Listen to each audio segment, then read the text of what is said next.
মোৰ নাম হ'ল doctor গোলাগত MD in General Medicine।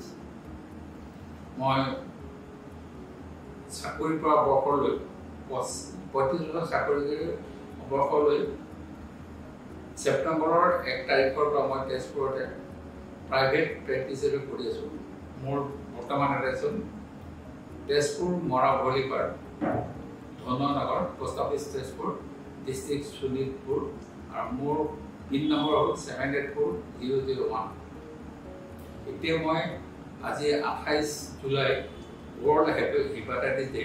সেই বিষয়ে সাধাৰণ মানুহে বুজি পোৱাকৈ হেপাটাইটিছ কি সেই বিষয়ে মই কিছু সাধাৰণ মানুহখিনিক অৱগত কৰিব কৈছোঁ, তেওঁলোকে যাতে এই বিষয়ে এই অসুখটোৰ বিষয়ে কিছু জ্ঞাত হয় আৰু তেওঁলোকে জ্ঞাত হৈ নিজে নিজে প্ৰিকশ্যন ল'ব পাৰে।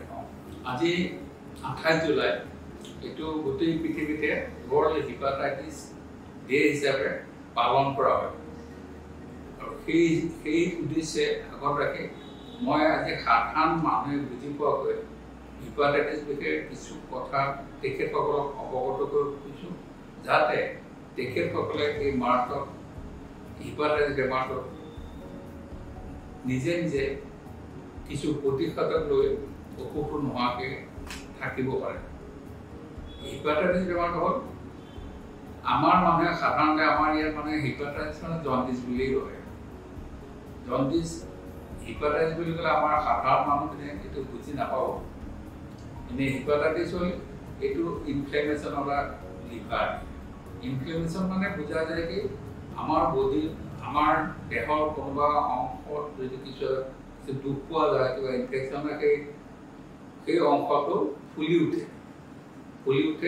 উঠাৰ কাৰণে তাৰ পাৰ্শ্ব কেইবিলাক হৈ যায়। ঠিক এই হেপাটাইটিছ বেমাৰটো আমাৰ লিভাৰটোৰ যিমানখিনি পৰিসৰ থাকে তাতকৈ বেছিকৈ ফুলি উঠিলে তাৰ আমি পাৰ্শ্বক্ৰিয়াবিলাক দেখিবলৈ পাওঁ। এই হেপাটাইটিছ বেমাৰটো সাধাৰণতে আমাৰ ভাইৰাছৰ পৰা হয় আৰু কিছু ক্ষেত্ৰত কিছুমান মেডিচিন বা কিছু বেমাৰৰ আনুষংগিক হিচাপেও হয় বা কিছুমান মেডিচিন বা কিছুমান আজিকালি নতুন ড্ৰাগছ ইথানল প্ৰডাক্টছ ইউজৰ কাৰণেও এই হেপাটাইটিছ বেমাৰটো হোৱা যায়। আমাৰ প্ৰথম হেপাটাইটিছ আমি এইটোৱে আছিলে, তাৰ পাছত লাহে নতুন নিয়ম আহি গ'ল। আহি যোৱাৰ পাছতে হেপাটাইটিছ B2 আহিল, তাৰ পাছত আহিলে হেপাটাইটিছ C, এতিয়া নতুনকৈ আকৌ হেপাটাইটিছ D আৰু E আহি গৈছে। এতিয়া আমি যদি চাওঁ এই গোটেইকেইটাৰ লক্ষণখিনি প্ৰায় একে ধৰণৰ বুলি ক'ব লাগিব। ইয়াৰ কিন্তু গোটেইকেইটা হেপাটাইটিছ A কওক, B কওক, C কওক, D কওক আৰু E কওক, কিন্তু গোটেইকেইটা মানুহৰ দেহলৈ অহা পৰিসৰটো বেলেগ। যেনেকৈ আমাৰ হেপাটাইটিছ A-টো যেনে সাধাৰণতে আমাৰ খোৱা বস্তুৰ লগত আৰু মুখত আমি যোনখিনি বস্তু খাওঁ তাৰ সৈতে আহিব পাৰে। ধৰক কোনোবা এজন বেমাৰীয়ে হেপাটাইটিছ A ভুগি আছে, তেওঁৰ সংস্পৰ্শ তেওঁ খোৱা বস্তু যদি আমি একেলগে খাওঁ তাৰ পৰা আহিব পাৰে, বা তেওঁ য'ত মল মূত্ৰ ত্যাগ কৰে সেই ঠাইত যদি তাৰ পানী চানী আমি ব্যৱহাৰ কৰোঁ, তাৰ পৰাও আমাৰ হেপাটাইটিছ A বেমাৰটো হ'ব পাৰে। ইয়াত তেজৰ লগতো সম্পৰ্ক নাই আৰু ইয়াৰ চাইন চিমটমখিনি মই পাছত একেবাৰে মাইল হয়। সাধাৰণতে প্ৰথম হেপাটাইটিছ হ'লে মানুহৰ জণ্ডিছ হয়, প্ৰথম জ্বৰ হয়, বডিয়েক হয়, অলপ ভমিটিং ভাৱ আহে বা কিছু ক্ষেত্ৰত ভমিটিং হয় আৰু আমাৰ পেটৰ ওপৰ অংশ বিশেষকৈ সোঁ চাইডে অলপ পেইন অনুভৱ কৰে আৰু মানুহবিলাকৰ দুৰ্বল হৈ যায়, খাবৰ ভোকটো কমি যায়। এইটো লাহে আৰু পেচাবটো হালধীয়া হৈ যায় আৰু আমাৰ চকুৰ যদি যোনটো স্ক্লেৰা বুলি কওঁ সেই পৰ্চনটো হালধীয়া ৰং কৰে আৰু জিভাখনৰ যদি আমি ভিতৰৰ যাওঁ তাতো আমাৰ হালধীয়া ৰং পৰে। হেপাটাইটিছ এই কাৰণে বেছি চিন্তনীয় নহয়। ইয়াত বেলেগ শুশ্ৰূষাও নাই। প্ৰথম হ'ল বেমাৰীজনে ৰেষ্টত থাকিব লাগিব, আৰাম কৰি থাকিব লাগিব আৰু পৰ্যাপ্ত পৰিমাণে পুষ্টিকৰ আহাৰ খাব লাগিব। কিন্তু আমাৰ গাঁৱৰ মানুহবিলাকৰ এটা ধাৰণা আছে যে এই জণ্ডিছ বেমাৰ হ'লে পুষ্টিকৰ আহাৰ একেবাৰে বন্ধ কৰি দিয়ে, খালি সিজোৱা বস্তুবিলাক খাব দিয়ে, সেইটোৱে গৈ সেই ক্ষেত্ৰটো অপকাৰহে কৰে।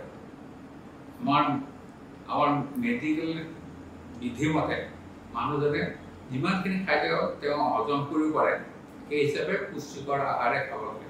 কিন্তু আমি সেইটো সময়ত চৰ্বিজাতীয় বস্তুটো খাবলৈ মানা কৰোঁ আৰু পৰ্যাপ্ত পৰিমাণে আমি পানী খাব কওঁ। দিনটোত কমেও অলপকৈ 2.5 লিটাৰমান পানী খাব লাগে আৰু ৰেষ্টত থাকিব লাগে। আৰু তেওঁ প্ৰত্যেকবাৰ পেচাব পায়খানা কৰাৰ পাছত বা কিছু কাৰ্যত ভালকৈ চাবোন পানী দি হাত আৰু ভৰিবিলাক মুখখন ধুব লাগে। আৰু তেওঁ পৰাখিনিৰ পাছত পেচাব পায়খানাবিলাক তেওঁৰ নিজৰ বাথৰুমতহে কৰিব লাগে। আৰু কৰাৰ পাছত সেই বাথৰুমটো ভালকৈ পানী চানি মাৰি চফা কৰি থৈ আহিব লাগে, যাতে দ্বিতীয়জন মানুহলৈ তেওঁলোকৰ পৰিবাৰৰ বেলেগ মানুহলৈ সেই বেমাৰটো বিয়পি নাযায়। আৰু পৰাখিনিৰ পাছত তেওঁ খোৱা চোৱাবিলাক অলপ তেওঁৰ খোৱা যোনখন থালত খায় সেই থালৰ পৰা খোৱা বস্তুবিলাক বা তেওঁ খোৱা বাচনটোৰ পৰা পৰিষ্কাৰ নকৰাকৈ সেই বাচনত বেলেগ মানুহে খোৱাটো উচিত নহয়। আৰু এই হেপাটাইটিছ এই বেমাৰটো চেল্ফ লিমিটিং, এটা পিৰিয়ডত নিজে নিজে ভাল হৈ যায়। কিন্তু যদি আজিকালি আমাৰ বিশেষকৈ আমাৰ গাঁও অঞ্চলত এতিয়াও কিছুমান অন্ধবিশ্বাস আছে, নহ'লে কিছুমান গাঁৱলীয়া দৰৱ পাতি খায় আৰু কিছুমানে মালা পিন্ধে, কিছুমানে জৰাই। কিন্তু আমাৰ ফালৰ পৰা মোৰ ফালৰ পৰা বিশেষকৈ মালা পিন্ধা বা জৰাত কোনো আপত্তি নাই। কিন্তু যোনবিলাক গাঁৱলীয়া দৰৱ পুৰীয়া বনাই খায় সেইবিলাক কেতিয়াও খাব নালাগে। কাৰণ সেই পুৰীয়াবিলাকত আমি কি বস্তু থাকে আমি কোনেও নাজানো। আমি এতিয়া যোনবিলাক মেডিচিন লিখোঁ বা কোনো বেমাৰ কাৰণে সেই মেডিচিনটো মানে পেটৰ গৈ কোনো সময়ৰ পৰা দেহত হজম হয়, কিনি পেটৰ পৰা বাহিৰ হৈ যায়, আমি গোটেইখিনি জানো। আৰু সেইমতেহে আমি মেডিচিন কৰিব আৰু সেই মেডিচিন কিবা পাৰ্থক্য থাকিলেও আমি তাৰ বিষয়ে আমি সতৰ্কতা অৱলম্বন কৰোঁ। কিন্তু সেই গাঁৱলীয়া মেডিচিনখিনিৰ কি বস্তু আছে সেইটো আমি নাজানো। গতিকে মই সকলো ৰাইজক অনুৰোধ কৰিছোঁ যাতে সেই গাঁৱলীয়া মেডিচিনটো কেতিয়াও নাখায়। আৰু তেওঁলোকৰ অঞ্চলৰ বেছি হেৰি হ'লে তেওঁলোকৰ নিজৰ স্বাস্থ্যখন নচলিব, তেওঁলোকৰ সেই বিষয়ে পৰামৰ্শ লয়। এইখিনিয়ে হ'ল হেপাটাইটিছ এৰ কথা। বেছি চিন্তনীয় নহয়। ইয়াত বেমাৰীজনে 100 ভাগৰ 100 ভাগেই আৰোগ্য লাভ কৰে। ইয়াৰ পাছত আহিলে হেপাটাইটিছ বি আৰু হেপাটাইটিছ চি। হেপাটাইটিছ বি আৰু চি, আমি যেনেকৈ হেপাটাইটিছ চি কৈছিলোঁ যে মানুহৰ খোৱা বস্তুৰ লগত যায় বা তেওঁৰ ফুড ছ'ডাৰ লগত য'ত বস্তু পৰে তাৰ খোৱাৰ লগত যায়। কিন্তু হেপাটাইটিছ বি আৰু হেপাটাইটিছ চিটো সেইটো কেতিয়াও নাযায়। এইটো তেজৰ লগত সংস্পৰ্শত আহিব পাৰে। এজন মানুহ যদি হেপাটাইটিছ বি হেপাটাইটিছ হৈ তেওঁ হৈ আছে বা হেপাটাইটিছ চি হৈ আছে, তেওঁ দিয়া বেজীটোৰে যদি বেলেগ এজন মানুহক সেই বেজীটোৰে আকৌ ভালকৈ ষ্টেলাইজৰ কাৰণে বেজী দিয়ে, তেতিয়াও হ'ব পাৰে। তেওঁ ব্যৱহাৰ কৰা ৰেজৰটো বা টুথব্ৰাছটো বেলেগ এজন মানুহে যদি ব্যৱহাৰ কৰে, তেতিয়াও সেই যোনজনে ব্যৱহাৰ কৰে তেওঁৰো হেপাটাইটিছ বি হ'ব পাৰে। যদি কিবা কাৰণত তেওঁ বেমাৰত যদি কিবা কাৰণত ব্লাড দিব লগা হয়, যোনজন মানুহৰ ব্লাড দিছে সেই মানুহজনৰ যদি তেওঁ হেপাটাইটিছ বি বা চি ভুগি আছে, তেতিয়াহ'লে সেই মানুহজনৰ পৰা ইজন মানুহৰো হেপাটাইটিছ বি আহিব পাৰে। আৰু কিছুমান হেপাটাইটিছ বি কেতিয়াবা শৰীৰৰ বেলেগ শৰীৰৰ পৰা আহি থাকে।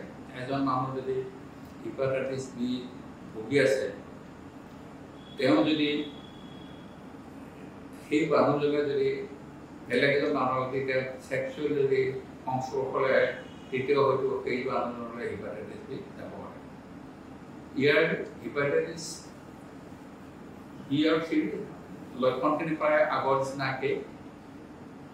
ইয়াতো মানুহজনক খুব দুৰ্বল কৰে, জ্বৰ হয়, ভমিটিং ভাৱ আহে, ওপৰ পেটৰ বিষ হয়, বিশেষকৈ সোঁ চাইডত খাবলৈ একেবাৰে মন নোযোৱা হয়, পেচাবটো বিৰাট হালধীয়া হয়, তেজৰ নিচিনা হয়, আমাৰ চকুৰ যোন বগা অংশ সেইটো হালধীয়া হয়, আমি যদি জিভাৰ তলৰ অংশ চাওঁ তেতিয়া হালধীয়া দেখোঁ, আৰু নখৰ যদি ওপৰ পৰা খাওঁ সেইটো আমি হালধীয়া দেখোঁ ইয়াৰ হেপাটাইটিছ ই বি বা এ কোনো স্পেচিফিক নাই ইয়াৰ কাৰণে আজিকালি ভেকচিনেই আছে আৰু আমাৰ এতিয়া সুবিধাৰ কাৰণে আগতে হেপাটাইটিছ এৰ ভেকচিন নাছিলে এতিয়া কিন্তু কম্বাইন ভেকচিন পায়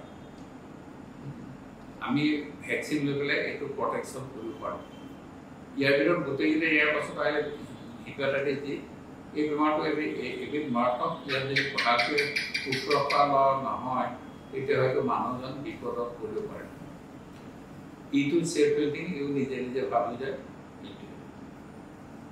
আৰু আমাৰ এতিয়া লক্ষ্য হ'ল আমি হেপাটাইটিছ বি হেপাটাইটিছে 28 জুলাইটো যে আমি পাতিছোঁ ইয়াৰ উদ্দেশ্য হ'ল কি আমি সৰু সৰু বাচ্চাবিলাকক জন্মৰ পৰা আৰম্ভ কৰি যোনখিনি নিয়মতে যদি আমি ইয়াৰ ভেকচিনেশ্যন দিওঁ হয়তো পৃথিৱীৰ পৰা এই হেপাটাইটিছ এ হওক বি হওক চি হওক ডি হওক ই হয়তো সমানে নিৰ্মূল হৈ যাব কাৰণ হেপাটাইটিছ বি চি ডি ইৰ কোনো নিৰ্দিষ্ট শুশ্ৰূষা নাই এইটো আমি খালি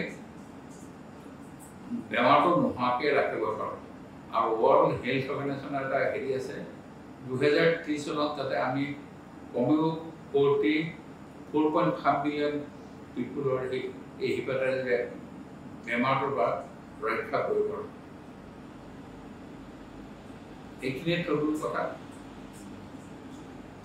আৰু যোনখিনি নিয়ম সেইখিনি কোৱা হৈছে জণ্ডিছ হোৱাৰ সময়ত কিছু নিয়ম মানিব লাগিব তেওঁ ৰেষ্টত থাকিব লাগিব তেওঁ পৰিষ্কাৰ পানী খাব লাগিব আৰু ঘনাই ঘনাই হাত মুখ ধুব লাগিব কেতিয়াও ধপাত জাতীয় বস্তু বা স্মকিং কৰিব নোৱাৰিব এলকহল জাতীয় বস্তু খাব নোৱাৰিব আৰু পৰাখিনি পক্ষত তেখেতে বেছি মানুহৰ সৈতে সমাগম কৰিব নালাগিব আৰু তেওঁ খোৱা বস্তুবিলাক একেখন থালতে বেলেগৰ লগত শ্বেয়াৰ কৰি খাব নালাগিব এইখিনি নিয়ম